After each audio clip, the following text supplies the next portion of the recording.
नमस्कार साथियों, आज के अंक में आपका स्वागत है। मैं दिलबाग सिंह धनखड़। आज हम चर्चा करेंगे अभी हाल ही में लोकसभा के चुनाव संपन्न हुए हैं उसके रिजल्ट के बारे में।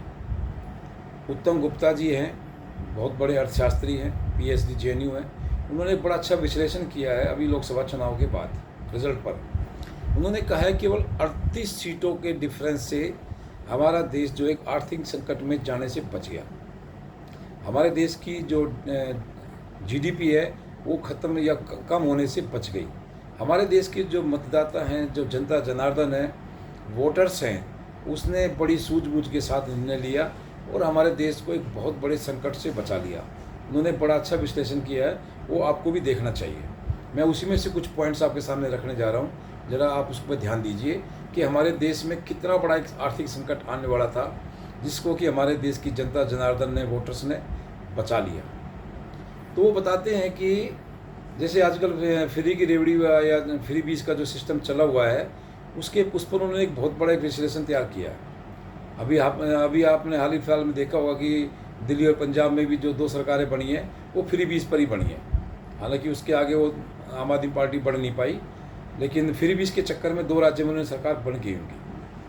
इसी तरह जो हमारे देश की जो सबसे पुरानी जो पार्टी कांग्रेस पार्टी है, उनको गुप्ता जी ने जीओपी कह के संबोधित किया है, ग्रैंड ओल्ड पार्टी बोला है।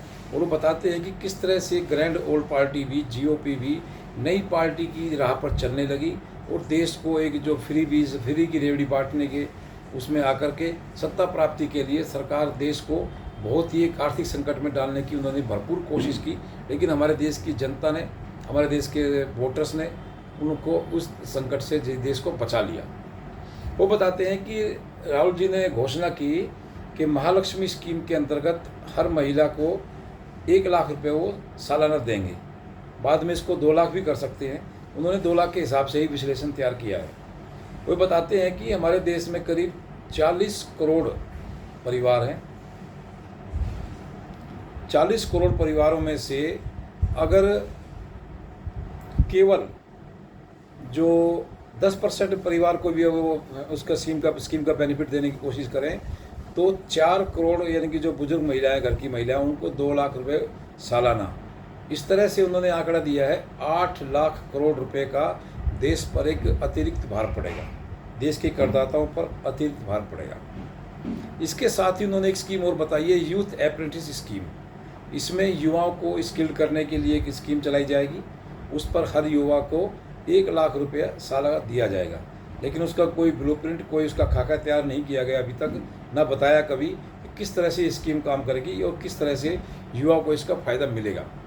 तो इस स्कीम के अंतर्गत भी करीब करीब 2 करोड़ 40 यानी कि 2,60,000 करोड़ का एक सरकार पर भार पड़ने का अंदेशा उन्होंने बताया है। इसी तरह से उन्होंने एमएसपी पर भी बोला है। एमएसपी पर 23 जो फसलों पर एमएसपी देने की बात की है, उससे देश पर 33 लाख करोड़ रुपए का एक अतिरिक्त भार पड़ेगा।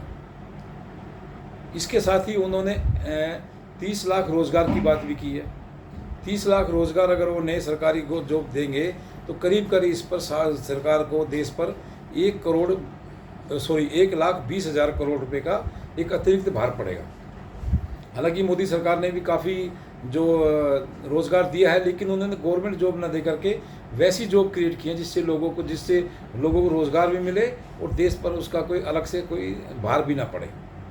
इस तरह से जो टोटल अब इसका हम करते हैं 8 लाख करोड़ इसका करते हैं, इसका 8 लाख करोड़ इसका करते हैं महिला महालक्ष्मी का, और 2,60,000 करोड़ रुपए करते हैं इसका यूथ अप्रेंटिस स्कीम का, और करीब 33 लाख करोड़ रुपए करते हैं इसका एमएसपी का, और साथ में जो इसका करते हैं 30 लाख जो रोज़गार देने की बात की है, इनका टोटल अगर हम मिलाते हैं तो टोटल एक बैठ जाता है एस्टीमेट 46,20,000 करोड़, यानी कि 46,20,000 करोड़ रुपए करीब ये एस्टीमेट अमाउंट बैठ जाता है। इसमें 2-3 स्कीमें भी और नहीं जोड़ी गई हैं। जैसे उन्होंने बोला था मनरेगा की स्कीम को भी, जो वेजेस को भी बढ़ाया जाएगा, उसको भी 400 रुपये किया जाएगा। उससे भी करीब 80,000 करोड़ का सालाना देश को भार पड़ता। साथ में उन्होंने जो स्टूडेंट्स का जो लोन है उसको भी फर्स्ट टाइम वेव करने की बात की थी, विद्यार्थी लोन को भी माफ़ करने की बात की थी। उससे भी करीब करीब 1,40,000 करोड़ का हमारे देश पर अतिरिक्त भार पड़ता। तो इस तरह से फिलहाल हम केवल बात कर लेते हैं 46,20,000 करोड़ की जो हमारे देश पर अतिरिक्त भार पड़ता उसके बारे में।